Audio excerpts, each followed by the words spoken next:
Hi, Dr. Larry here. I hope you're doing well today. So on my walk today, I always ask what's for the highest and best good for people to hear on my soul walks. And normally I get something right away. And sometimes I don't. And when I don't get something right away, I get a little bit concerned. So like, oh my gosh, is there going to be a message that's going to come through? And the message that I got was just look at the birds. Just look at the tree. Just, enjoy your walk. And then once I settled into that, I was like, okay, I'm going to surrender. And that's when the message came. It was about surrendering. So I want to explain a little bit the difference between surrendering and quitting, because a lot of people don't like that word surrender because they think that they're quitting. Okay. The difference between surrendering and quitting, surrendering is allowing the situation to be what it is and looking for a way to move through it. Where quitting is not liking what the situation is and then stopping that altogether and taking a completely different direction, or just like quitting, like stopping. And so those are two different things. And the thing about surrender is that when we surrender our lives over, when we surrender our worries over, there's something that takes place. So when we're worrying about something, about other people, situations, the future, all that kind of stuff, our minds are just spinning out of control. And then we go down the rabbit hole of what if this happens, what if that happens, and then we work ourselves up into panic and anxiety. But when we surrender to what is, and we realize that if we can't change that outer circumstance, we have to surrender to, okay, this is what it is right now.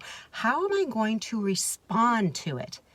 How am I going to move through this, right? Because it takes away that fight or flight. Like we want it our way. We have to be in control. And the thing is that we think we're in control, but we're really not in control. The only thing we have control over is the way that we respond to situations.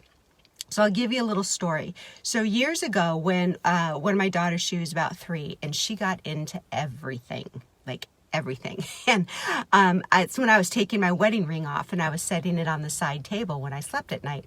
So it was in the morning and she comes into my room. I'm brushing my teeth, whatever. I hadn't put my ring on yet. And she came into my room. I didn't think anything of it. And I go to put my ring on and it's gone. And I knew instinctively that she took it, but she was like, I go, where is it? And she wasn't able to tell me, she was scared because I was in a panic. So, this is like my wedding ring. And I was like running around the house. I couldn't find it anywhere. And I was like, okay, you know what? I'm surrendering to this situation. And I asked my higher self, where is my ring?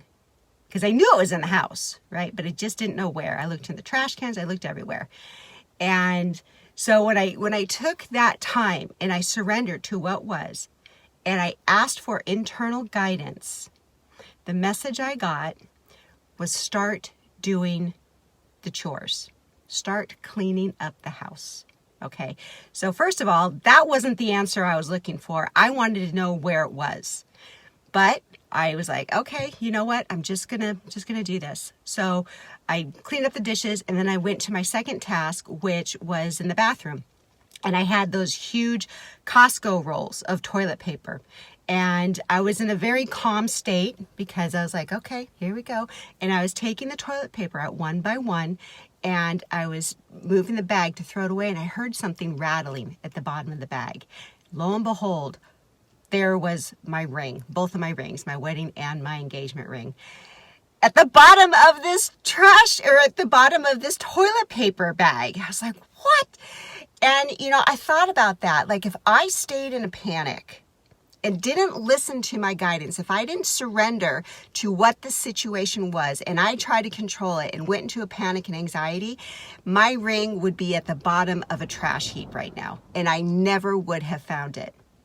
So the moral of the story is when you find yourself in a panic, when you find yourself trying to control things, just take a deep breath and surrender to what is and ask, what is my part? What can I do? And just do the next step in front of you. Don't worry about what's going to happen in the future. Don't worry about all these things you have to do. Just do the next thing that's in front of you. And when you do that, you'll find that you're not going to have that panic and anxiety. You're going to have that peaceful state. And when you're in that state, more can get accomplished. And that's when your higher self comes through. That's when your intuition comes through. And that's when your life starts to flow a lot easier. So I hope that helped. I hope you have a beautiful day. And if you are finding yourself in a state of wanting to connect with people, if you have had like this spiritual awakening and you like don't know what to do with it, you want information, or if you're in emotional turmoil and need some support, I invite you to check out a membership community that my husband and I have. You can go to drlararomero.com/community and you can check it out. It's a monthly program and we do a lot of calls, we do a lot of healing, we have a lot of support for people that are in that community. So if that speaks to you, I hope that you will check it out. So anyway, I hope you have a beautiful day.